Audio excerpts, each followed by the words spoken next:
ನಮಸ್ತೆ ಬಲಿಷ್ಠ ಭವ್ಯ ಭಾರತದ ಬಂಧುಗಳಿಗೆ KJS ಕ್ರಿಶ್ ಜೀವನ್ ಶಾಲಾ ಯೂಟ್ಯೂಬ್ ಚಾನಲ್ಗೆ ಸ್ವಾಗತ ಸುಸ್ವಾಗತ. ಇವತ್ತು ಸ್ವಲ್ಪ ವಿಶೇಷವಾದಂಥ ದಿನ.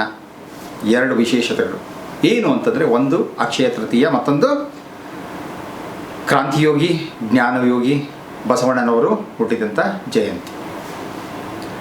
ಫಸ್ಟು ಅಕ್ಷಯ ತೃತೀಯದ ಬಗ್ಗೆ ಮಾತಾಡ್ಬಿಡ್ತೀನಿ. ಅಕ್ಷಯ ತೃತೀಯ ಅಂತಂದಾಗ ಎಲ್ರಿಗೂ ಬರುವಂಥದ್ದು ಏನು ಅಂತಂದರೆ, ಬೆಳ್ಳಿ ತೊಗೋಬೇಕಂತೆ, ಬಂಗಾರ ತೊಗೋಬೇಕಂತೆ, ಒಡವೆ ತೊಗೋಬೇಕಂತೆ, ನೆಲ ತೊಗೋಬೇಕಂತೆ, ಅದು ತೊಗೋಬೇಕಂತೆ, ಇದು ತೊಗೋಬೇಕಂತೆ, ಎಲ್ಲ ತೊಗೋಬೇಕಂತಂತದೇ ಇರುತ್ತೆ. ಯಾರದನ್ನು ಸೃಷ್ಟಿ ಮಾಡೋರು ನನಗಂತೂ ಗೊತ್ತಿಲ್ಲ. ನನಗೆ ಯಾರೋ ಒಬ್ಬ ವ್ಯಾಪಾರಿ ಮನೋಭಾವ ಇರೋಂಥನು ಇದರ ಜೊತೆಗೆ ಇದನ್ನು ಸ್ವಲ್ಪ ಸೇರಿಸ್ಬಿಟ್ಟ. ಅಕ್ಷಯ ತೃತೀಯದಿಂದ ಏನು ತೆಗೆದ್ರೂ ಕೂಡ ಅಕ್ಷಯ ಆಗುತ್ತೆ, ಜೀವನದೆಲ್ಲವೂ ಯಥೇಚ್ಛವಾಗಿ ಬೆಳೆದು ಬಿಡುತ್ತೆ, ಒಂದಕ್ಕೆ 100 ಬಂದ್ಬಿಡುತ್ತೆ ಅಂತ. ಇಲ್ಲ, ಈ ಕಾನ್ಸೆಪ್ಟ್ ಇರೋದೇ ಬೇರೆ. ಅಕ್ಷಯ ತೃತೀಯ ಅಂತಂತ ಬಂದಾಗ ಮಹಾಭಾರತದಲ್ಲಿ ಒಂದು ಭಾಗದಲ್ಲಿ ಬರುವಂಥದ್ದು, ಪಾಂಡವರು ವನವಾಸದಲ್ಲಿದ್ದಾಗ ಬರುವಂಥದ್ದು ಒಂದು ಪ್ರಸಂಗ ಇದು. ಅಲ್ಲಿ ಬಂದಂಥ ದುರ್ವಾಸ ಮುನಿಗಳ ಶಿಷ್ಯಂದ್ರಿಗೆ ಊಟ ಕೊಡಬೇಕು ಮಾಡಬೇಕು ಅಂತಂದಾಗ ಅವ್ರು ಬೇಕು ಅಂತ ಟೆಸ್ಟ್ ಮಾಡೋಕ್ಕೆ ಬಂದಾಗ ದ್ರೌಪದಿ ಎಲ್ಲ ಊಟವನ್ನು ಮಾಡಿ ಮುಗಿಸ್ಬಿಟ್ಟಿರ್ತಾಳೆ. ಆದರೆ ಅಲ್ಲಿ ಊಟವೇ ಇರೋದಿಲ್ಲ. ಅದ್ರಲ್ಲಿ ನೋಡ್ರೆ ಇಲ್ಲಿ 100 ಜನ ಋಷಿಮುನಿಗಳು ಬಂದ್ಬಿಟ್ಟಿದ್ದಾರೆ, ಎಲ್ಲರಿಗೂ ಊಟ ಕೊಡಬೇಕು. ಆವಾಗ ಆಕೆ ಶ್ರೀಕೃಷ್ಣ ಪರಮಾತ್ಮನ ನೆನೆಸ್ಕೊಂಡಾಗ ಕೃಷ್ಣ ಪರಮಾತ್ಮ ಬರ್ತಾನೆ, ಎಲ್ಲಿ ತೊಳೆದಿರೋಂಥ ಪಾತ್ರೆ ತೊಗೊಂಬ ನೋಡೋಣ ಅಂತಂತಾರೆ. ತೊಳೆದಿರೋಂಥ ಪಾತ್ರೆ ಹಿಂಗೆ ತಂದಾಗ ನೋಡಿದಾಗ ಹುಡುಕ್ತಾನೆ ಕೃಷ್ಣ ಪರಮಾತ್ಮ. ಹುಡುಕ್ದಾಗ ಅಲ್ಲೇನಾಗುತ್ತೆ ಅಂದರೆ ಒಂದೇ ಒಂದು ಅಗಳಿರುತ್ತೆ, ಒಂದು ಅನ್ನದ ಅಗಳಿರುತ್ತೆ. ಅನ್ನದ ಅಗಳನ್ನು ತಿಂದಾಗ ಏನಾಗುತ್ತೆ ಅಂತಂದರೆ ಅದು ಅಕ್ಷಯವಾಗಿ ಬಂದಿರೋಂಥ 100 ಋಷಿಮುನಿಗಳ ಹೊಟ್ಟೆ ತುಂಬೋಗುತ್ತೆ. ಇಲ್ಲೇನಾಯಿತು, ದ್ರೌಪದಿ ಫಸ್ಟು ಯಾರು ಕೊಟ್ಟಿದ್ದು? ಕೃಷ್ಣನ ಕೊಟ್ಟಿತ್ತು. ತದನಂತರ ಕೃಷ್ಣನ ಕೃಪಾ ಕಟಾಕ್ಷ ಆಗಿ ಏನಾಯಿತು, ಎಲ್ಲವೂ ಸಮೃದ್ಧಿಯಾಗಿ ಬೆಳೆದೋಯ್ತು. ಹಾಗಾಗಿ ನಾವು ಕೂಡ ಈ ಅಕ್ಷಯ ತೃತೀಯ ದಿನದಿಂದ ನಾವು ದಾನ ಧರ್ಮವನ್ನು ಮಾಡಬೇಕು, ಪ್ರೀತಿ ವಿಶ್ವಾಸವನ್ನು ಬೆಳೆಸ್ಕೋಬೇಕು, ನಂಬಿಕೆಯನ್ನು ಬೆಳೆಸ್ಕೋಬೇಕು, ಸಹಕಾರ ಸಹಾಯ ಮನೋಭಾವವನ್ನು ಬೆಳೆಸ್ಕೋಬೇಕು. ಯಾವ ರೀತಿಯಲ್ಲಿ ಭೂಮಿ ತಾಯಿಗೆ ನಾವು ಒಂದು ಬೀಜವನ್ನು ಹಾಕಿದಾಗ ಆ ಒಂದು ಬೀಜ ಸಸಿಯಾಗಿ ಗಿಡವಾಗಿ ಮರವಾಗಿ ಎಲೆಗಳನ್ನು ಬಿಟ್ಟು ಹೂವನ್ನು ಬಿಟ್ಟು ಕಾಯನ್ನು ಬಿಟ್ಟು ಹಲವಾರು ಹಣ್ಣುಗಳನ್ನು ಕೊಡುತ್ತೋ, ಅದೇ ರೀತಿಯಲ್ಲಿ ನಾವು ಕೂಡ ಇವತ್ತು ಪ್ರೀತಿ ವಿಶ್ವಾಸ ನಂಬಿಕೆ ದಾನ ಧರ್ಮ ಇದನ್ನು ಮಾಡ್ತಾ ಹೋಗಬೇಕು. ಇದನ್ನು ಮಾಡ್ತಾ ಹೋದಾಗ ಅದು ಅಕ್ಷಯವಾಗಿ ನಮ್ಮ ಜೀವನದಲ್ಲಿ ಹಲವಾರು ಪಟ್ಟು ಬರುತ್ತೆ ಅನ್ನೋಂಥದ್ದು ನಿಜವಾದ ಒಂದು ಪ್ರಸಂಗ, ನಿಜವಾದ ಒಂದು ವಿಚಾರ ಇರಲಿ. ಸೊ ಎಲ್ಲರೂ ಮಾಡೋಣ, ಒಳ್ಳೆ ವಿಚಾರಗಳನ್ನ ಮಾಡ್ತಾ ಹೋಗೋಣ. ಒಳ್ಳೆ ವಿಚಾರಗಳು ನಮ್ಮ ಜೀವನದಲ್ಲಿ ಯಥೇಚ್ಛವಾಗಿ ಬರ್ತಾ ಹೋಗುತ್ತೆ.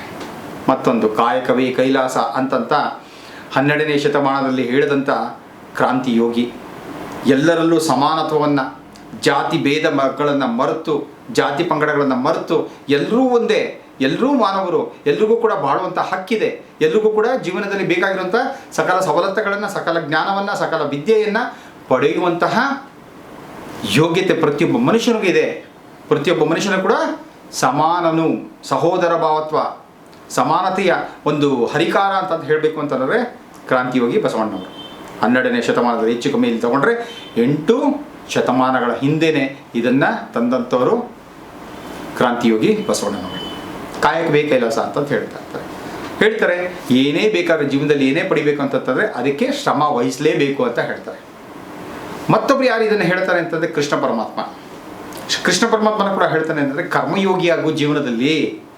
ನೀ ಕರ್ಮಯೋಗಿ ಆದಾಗ ಜೀವನದಲ್ಲಿ ನಿನಗೆ ಏನು ಬೇಕಾಗುತ್ತೋ ಸಕಲವನ್ನು ಪಡೆಯುವಂತಹ ಸೌಭಾಗ್ಯ ನಿನಗೆ ಬರುತ್ತೆ ಅಂತ ಹೇಳ್ತಾರೆ. ನಿನ್ನ ಜೀವನದಲ್ಲಿರುವಂಥ ದೌರ್ಭಾಗ್ಯ ಹೋಗಬೇಕು, ಸೌಭಾಗ್ಯ ಬರಬೇಕು ಅಂತ ನೀನು ಮಾಡಬೇಕಾಗಿರೋದು ಏನು? ಶ್ರಮಪಟ್ಟು ನಿನ್ನ ಕೆಲಸವನ್ನು ಮಾಡು. ಜವಾನನಿಂದ ದಿವಾನನ ತನಕ ನಿಮ್ಮ ಕರ್ತವ್ಯವನ್ನು, ನಮ್ಮ ಕರ್ತವ್ಯವನ್ನು ನಾವು ಸರಿಯಾಗಿ ಪಾಲನೆ ಮಾಡ್ತಾ ಹೋಯ್ತು ಅಂತಂದರೆ ನಮ್ಮ ಜೀವನದಲ್ಲಿ ಪ್ರಗತಿ ಕಟ್ಟಿಟ್ಟ ಬುತ್ತಿ. ಸ್ವಾಮಿ ವಿವೇಕಾನಂದರು ಬಹಳ ಚೆನ್ನಾಗಿ ಹೇಳ್ತಾ ಇರ್ತಾರೆ. ಏನು ಅಂತಂದರೆ, work is the only solution for all your life's problem ಅಂತ ಹೇಳ್ತಾರೆ. Work is the only solution for your life's all problem ಅಂತ. ಜೀವನದಲ್ಲಿ ಬರುವಂಥ ಸಕಲ ಸಮಸ್ಯೆಗಳಿಗೆ ಒಂದೇ ಒಂದು ಮದ್ದು, ಒಂದೇ ಒಂದು ಪರಿಹಾರ. ಯಾವುದು? ಅದು ದುಡಿಮೆ. ದುಡಿಮೆ ಅಂತಂದರೆ ಏನು ಅಂತ ಅಂದ್ಕೊಂಡ್ಬಿಟ್ಟಿದ್ದೀರಾ? ಆರೋಗ್ಯ ಸರಿ ಇಲ್ಲ ಏನು ಮಾಡಬೇಕು? ನಾನು ರೆಗ್ಯುಲರಾಗಿ ಯೋಗನೋ, ಎಕ್ಸಸೈಸು, ಜಿಮ್ಮೋ, ಪ್ರಾಣಾಯಾಮ ಇದೆಲ್ಲ ಮಾಡ್ತಾ ಹೋಗಬೇಕು. ಮಾಡ್ತಾ ಹೋಗ್ತಾರೆ. ಆರೋಗ್ಯ ಸರಿ ಹೋಗುತ್ತೋ? ಸರಿ ಹೋಗಲ್ಲ, ಖಂಡಿತವೂ ಸರಿ ಹೋಗುತ್ತೆ. ಮನಸ್ಸು ಸರಿ ಇಲ್ಲ, ಏನು ಮಾಡ್ಕೋಬೇಕು? ಪ್ರಾಣಾಯಾಮವನ್ನು ಪ್ರಾಕ್ಟೀಸ್ ಮಾಡಿ, ಧ್ಯಾನವನ್ನು ಪ್ರಾಕ್ಟೀಸ್ ಮಾಡಿ, ಸತ್ಸಂಗದಲ್ಲಿರಿ, ಸದ್ವಿಚಾರಗಳನ್ನು ತಿಳ್ಕೊಳ್ಳಿ, ಸದ್ವಿಚಾರಗಳ ಆಲೋಚನೆ ಬರಲಿ, ಸದ್ವಿಚಾರಗಳನ್ನು ನಿಮ್ಮ ಜೀವನದಲ್ಲಿ ಪಾಲನೆ ಮಾಡ್ತಾ ಹೋಗಿ. ಯಾಕೆ ಮನಸ್ಸಿಗೆ ನೆಮ್ಮದಿ ಇಲ್ಲ ನೋಡೇ ಬಿಡೋಣ, ಇರುತ್ತೆ. ಮನೆಯಲ್ಲಿ ಒಬ್ಬರಿಗೊಬ್ಬರು ಬಾಂಧವ್ಯ ಚೆನ್ನಾಗಿಲ್ಲ, ಏನು ಮಾಡಬೇಕು? You have to work towards love, affection, care, concern. ಇದರ ಬಗ್ಗೆ ನಿಮ್ಮ ಗಮನ ಹೋದಾಗ ನಿಮ್ಮ ಮನೆಯಲ್ಲಿ ಆ ಬಾಂಧವ್ಯಗಳು ಚೆನ್ನಾಗಾಗ್ತಾ ಹೋಗುತ್ತೆ. ಸಮಾಜದಲ್ಲಿ ನಿಮ್ಮನ್ನು ಕಂಡ್ರೆ ಯಾರೂ ಗೌರವ ಕೊಡಲ್ಲ. You have to work towards the society. How? By becoming a better person, by doing better works. So ಒಳ್ಳೊಳ್ಳೆ ಕೆಲಸಗಳನ್ನ ಮಾಡ್ತಾ ಹೋಗ್ತಾ ಇತ್ತು ಅಂತಂದರೆ ಸಮಾಜದಲ್ಲಿ ನಿಮ್ಮನ್ನು ಗುರುತಿಸ್ತಾರೆ ಜನ. ಸಮಾಜದಲ್ಲಿ ನಿಮಗೆ ಏನಾದ್ರು ಪ್ರಾಬ್ಲಮ್ ಇದ್ದಾಗ ನೀವು ಚೆನ್ನಾಗಿ ಸಮಾಜಮುಖಿಯಾಗಿ ಕೆಲಸ ಮಾಡಿದಾಗ ನಿಮಗೇನಿರುತ್ತೆ, ಸಮಾಜವು ಗೌರವವನ್ನು ಕೊಡುತ್ತೆ. ಫೈನಾನ್ಷಿಯಲ್ ಕಂಡೀಷನ್ ಸರಿ ಇಲ್ಲ, ನನಗೆ ಫೈನಾನ್ಷಿಯಲ್ ಪ್ರಾಬ್ಲಮ್ ಇದೆ. What you have to do? You have to focus on your profession, you have to focus on your duty, you have to focus on your work. ಅದರ ಮೇಲೆ ಫೋಕಸ್ ಮಾಡಿ ನೀವು ಕೆಲಸ ಕಾರ್ಯಗಳನ್ನು ನಿಯತ್ತಾಗಿ ಮಾಡ್ತಾ ಹೋಯ್ತು ಅಂತಂತಂದರೆ ಖಂಡಿತವಾಗ್ಲೂ ಕೂಡ ನಿಮಗೆ ಆ ಕೆಲಸದಿಂದ ಬರುವಂತಹ ಏನು ಸಂಪತ್ತುಗಳು ಏನು ಬರಬೇಕಾಗುತ್ತೋ, ಸವಲತ್ತುಗಳು ಏನು ಬರಬೇಕಾಗುತ್ತೋ, ಹಣಕಾಸು ಏನು ಬರಬೇಕಾಗುತ್ತೆ ಬಂದೇ ಬರುತ್ತೆ. ಕಷ್ಟಪಟ್ಟವನಿಗೆ ಲಾಭ ಖಂಡಿತವಾಗ್ಲೂ ಬಂದೇ ಬರುತ್ತೆ. ಸೊ ಕಷ್ಟಪಡಬೇಕು. ನಾವು ಹಣಕಾಸಿನ ಸಮಸ್ಯೆ ಇದೆ, ಕಷ್ಟಪಟ್ಟು ದುಡಿಬೇಕು. ಹಾಗೆಯೇ ಜೀವನದಲ್ಲಿ ನನಗೆ ದಿಕ್ಕು ತೋರಿಸ್ತಾ ಇಲ್ಲ, ದಶೆ ತೋರಿಸ್ತಾ ಇಲ್ಲ, ಏನು ಮಾಡಬೇಕು ಗೊತ್ತಾಗ್ತಾ ಇಲ್ಲ, ಏನು ಮಾಡಬೇಕು? You have to get aligned with the spiritual practices. ಆಧ್ಯಾತ್ಮಿಕ ರಂಗದಲ್ಲಿ ನಿಮ್ಮನ್ನು ನೀವು ದುಡಿಬೇಕು. ಅಂದರೆ ಆಧ್ಯಾತ್ಮಿಕ ರಂಗವನ್ನು ಅರ್ಥ ಮಾಡ್ಕೋಬೇಕು, ಆಧ್ಯಾತ್ಮಿಕ ರಂಗದಲ್ಲಿ ನಿಮ್ಮನ್ನು ನೀವು ತೊಡಗಿಸ್ಕೋಬೇಕು, ಧ್ಯಾನವನ್ನು ಮಾಡಬೇಕು, ಸದ್ವಿಚಾರಗಳನ್ನು ಕೇಳಬೇಕು, ಸದ್ವಿಚಾರಗಳನ್ನು ಮಾತಾಡಬೇಕು, ಸದ್ವಿಚಾರಗಳ ಜೊತೆಗೆ ಒಡನಾಡಬೇಕು. ಸತ್ಯವಂತರಿರ್ತಾರಲ್ಲ, ಸತ್ಸಂಗ ಇರುತ್ತಲ್ಲ, ಆ ಸತ್ಸಂಗದಲ್ಲಿರುವಂಥ ಸದ್ವ್ಯಕ್ತಿಗಳ ಜೊತೆಗೆ ನಮ್ಮ ಒಡನಾಟ ಇರಬೇಕು. ಇದೆಲ್ಲ ಇತ್ತು ಅಂತಾರೆ ಏನಾಗುತ್ತೆ ನಮಗೆ? ಖಂಡಿತವಲ್ಲೂ ಕೂಡ ಜೀವನದಲ್ಲಿ ನಮಗೆ ಎಲ್ಲ ಸಮಸ್ಯೆಗಳ ಪರಿಹಾರ ಸಿಗುತ್ತೆ. ಅದಕ್ಕೋಸ್ಕರ ಸ್ವಾಮಿ ವಿವೇಕಾನಂದ ತುಂಬ ಚೆನ್ನಾಗಿರೋದಲ್ಲ, work is the only solution. ಕೆಲಸ ಕೆಲಸ ಕೆಲಸ ಕೆಲಸ. ಆರೋಗ್ಯ ಸರಿ ಇಲ್ವಾ? ಎಕ್ಸಸೈಸ್ ಮಾಡಬೇಕು. ಮನಸ್ಸು ಸರಿ ಇಲ್ವಾ? ಅದಕ್ಕೆ ಬೇಕಾಗಿರೋ ಧ್ಯಾನ ಮಾಡಬೇಕು. ಸಂಬಂಧಗಳು ಸರಿ ಇಲ್ವಾ? ಪ್ರೀತಿ ವಿಶ್ವಾಸ ನಾವು ಕೊಡಬೇಕು. ಸಮಾಜದಲ್ಲಿ ಗುರುತಿಸ್ಬೇಕಾ? ಸಮಾಜಮುಖಿ ಆಗಬೇಕಾ? ಸಮಾಜಕ್ಕೆ ಬೇಕಾಗಿರೋಂಥ ಕೆಲಸ ಕಾರ್ಯಗಳನ್ನು ಮಾಡ್ತಾ ಹೋಗಬೇಕು. ಜೀವನದಲ್ಲಿ ಬೇಕಾಗಿರೋಂಥ ಸರ್ವಜ್ಞಾನವನ್ನು ಪಡಿಬೇಕಾ? ಆಧ್ಯಾತ್ಮಿಕ ರಂಗದಲ್ಲಿ ಹೋಗಬೇಕು. ಆಧ್ಯಾತ್ಮಿಕ ರಂಗದಲ್ಲಿ ಹೋಗಿ ಅದರದೇ ಆದಂಥ ರೀತಿ ನೀತಿ ಪದ್ಧತಿಗಳಿರುತ್ತೆ, ಅದನ್ನು ನಾವು ಪಾಲನೆ ಮಾಡ್ತಾ ಹೋಗಬೇಕು. ಇದೆಲ್ಲವನ್ನು ಮಾಡ್ತಾ ಹೋಯ್ತು ಅಂತಂದರೆ ಖಂಡಿತವಲ್ಲೂ ಕೂಡ ಜೀವನದಲ್ಲಿ ನಮಗೆ ಏನು ಸಕಲ ಸಂಪತ್ತುಗಳು ಇವತ್ತೇ ಹೇಳ್ತದೆಲ್ಲ ಅಕ್ಷಯ ತೃತೀಯದಿಂದ ಎಲ್ಲನೂ ಬರುತ್ತೆ. ಸೊ ಏನಾಗಬೇಕಂತಂದರೆ ನಮ್ಮ ಮನೋಭಾವ ಹೇಗಿರ್ಬೇಕಂದ್ರೆ ದುಡಿಬೇಕು, ಪಡಿಬೇಕು, ದೀನ ದಲಿತರಿಗೆ ಕೊಡ್ತಾ ಹೋಗಬೇಕು.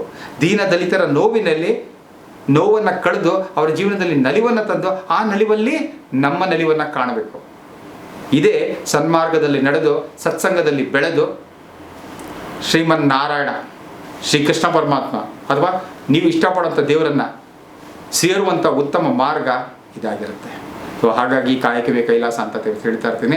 ದಯವಿಟ್ಟು ನಾವೆಲ್ಲರೂ ಕೂಡ ನಮ್ಮ ಕಾಯಕವನ್ನು ನಿಷ್ಠೆಯಿಂದ, ಶ್ರದ್ಧೆಯಿಂದ, ಭಕ್ತಿಯಿಂದ, ಪ್ರೀತಿಯಿಂದ, ವಿಶ್ವಾಸಪೂರ್ವಕವಾಗಿ ನಮ್ಮ ಕೆಲಸ ಕಾರ್ಯಗಳನ್ನು ನಾವು ಮಾಡ್ತಾ ಹೋಗ್ತಾ ಇತ್ತು ಅಂತಂದರೆ ನಮಗೆ ಜೀವನದಲ್ಲಿ ಸಕಲ ಸಂಪತ್ತುಗಳ ಅಭಿವೃದ್ಧಿ ಸಮೃದ್ಧಿಯಾಗಿ ಬಂದೇ ಬರುತ್ತೆ.